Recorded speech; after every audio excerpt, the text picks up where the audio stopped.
You've talked so many times over the course of this postseason about the need to stay desperate, that 0-0 mentality, those sorts of things. Is getting back to that place harder after as emotional a game as Game 4 was, with the highs and the lows and the way it concludes? Is it harder to get back to 0 after a game like that? It is hard. We're all human, and it was hard even in the series that we swept. You win 2, 3, 4, 4 or 5 games in a row, and there's a tendency to relax a little bit, and that's just in life. Your job, you have success for 10 months straight. Maybe you feel like, okay, man, I got this. I know what I'm doing, and you're not as sharp then because everybody's been patting you on your back and telling you how great you are. So trying to, manufacture things to help guys lock in, trying to talk to guys individually so they can continue to talk to their teammates to lock in. All that stuff is huge, having Pat Ewing's presence around so he could talk to guys to continue to help them lock in from a different vantage point is all huge for us to do, especially during this time and coming off a win like we did last time. What's it like knowing you? That's already, people are already considering one of the great sports moments in New York history, up there with Don Larson's perfect game. And what is it like to know that play is already, going to be remembered forever? It's really cool. Like you said, just everyone's been telling me like how much it means, and I obviously see how much it means. It's just really cool to be a part of it, and I'm very grateful. Third row, middle, Christian Whitfield, New York Daily News. OG, it looks like just from the data, like Knicks fans are already pouring in terms of being able to travel to this game for Game 5, buying tickets over Spurs fans. Just in the moment when you're in what's supposed to be hostile territory and you're hearing your own fans cheer for you on the road, just what does that feel like, and how does that boost show up in a game when you hear the fans like that? The support it means everything to us. We know we have the best fans in the world. They support and they travel, they show up, they're loud, they're rowdy, they're excited. It's amazing. And we all feel that we play off, like we feed off their energy. Coach Khan? Hey, Jalen. Khan from Charlotte. Obviously, you've won at all levels, high school. Obviously, you've had a bunch of success at Villanova in college, and now here you are, one game away from winning an NBA championship.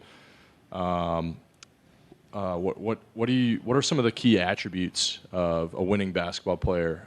What are some of those characteristics that you think really play into what it takes to win at the highest level? I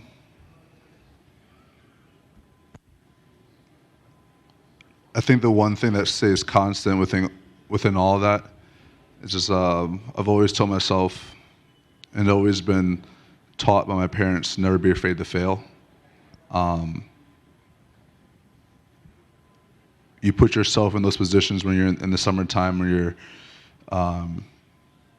envisioning what's going on the court, when you're by yourself in the court, when you're putting yourself in those positions to get better in the summertime. And when those opportunities come about, you're not afraid of the moment because you worked hard enough to where if you do fail, you're going to learn anyway. You put the confidence you have in everything you do when the lights are on because of everything you've done when no one's watching. And so that's the mindset that my parents instilled in me, and I think every step of the way from high school to college, every coach that I've had has helped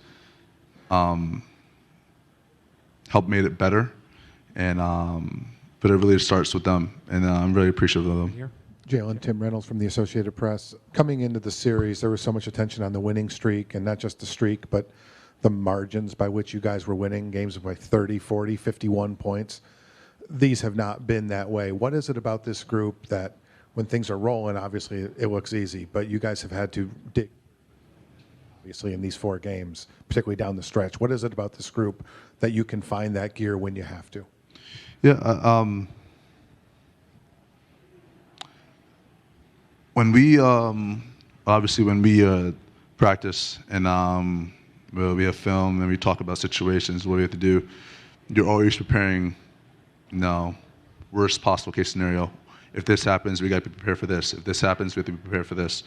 And so when our mindset and our focus is on one possession at a time, one play at a time, one quarter at a time, you're not really thinking too far ahead. You're thinking about the now and how can you be better the next possession, and how quickly can you turn the page, positive or negative.